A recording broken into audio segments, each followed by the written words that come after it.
Welcome back. The Colorado dance community is coming together for two benefit shows at the Lone Tree Arts Center, all to raise funds for Colorado ballet soloist Francisco Estevez, who was recently diagnosed with leukemia.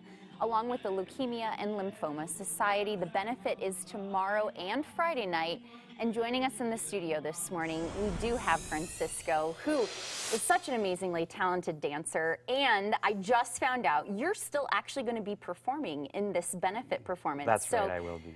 Start us off by telling us a little bit about your personal story and your diagnosis.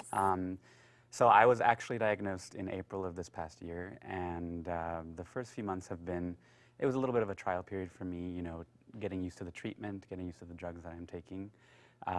Thankfully, it's not traditional chemotherapy, so these targeted chemotherapy drugs are a little bit milder on your system, but there's still some pretty nasty side effects that I've been dealing with, but thankfully that's sort of subsided, and for the most part, I'm leading a quote-unquote normal life now. Yeah, well, I'm so glad to hear that you're still going to be able to perform, but I'm sure all of this treatment, it can add up financially. So these two different performances are going to help benefit you as well as the Leukemia and Lymphoma Society, right? That's correct. Yeah, the treatment without insurance can be quite costly, about $10,000 a month.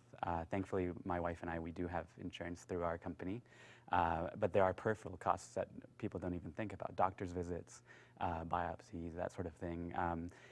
Also, we don't have a family yet, so family planning has to go into that as well. So there's a lot of peripheral costs that people don't necessarily think of. But for sure. So if someone is interested in coming and seeing these performances, what can they expect? Who's going to be performing, and when and where is this all going to happen? So my wife and I are both very involved with the dance community in Denver. We're teachers, so we have a lot of connections with and relationships with different dance schools and companies as well. We also perform with different dance companies other than Colorado Ballet. So we've brought together companies such as Cleo Parker Robinson Dance as well will be performing, and various schools throughout the Denver metro area and the greater Colorado area as well.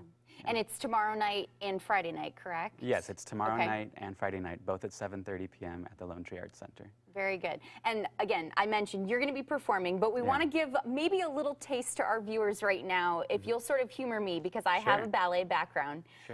Can we do a little performance for you guys right now? Kirk, Megan, everyone? We did a little rehearsal here just a moment ago. We don't have music, but I can sing or Kirk can sing. This is the promenade that I was telling you about, Kirk. Promenade. And I thought that was a shopping. Do you want me to look up the Nutcracker? Ta-da! What do you guys think? Take a bow. Hey! It's like you've done this before. You know, so anyways, yes, here's all the information for you guys on the screen tomorrow night, Friday night, and we will send it over to Jess with a look at the weather. Yeah, you know, Thursday and Friday nights we could have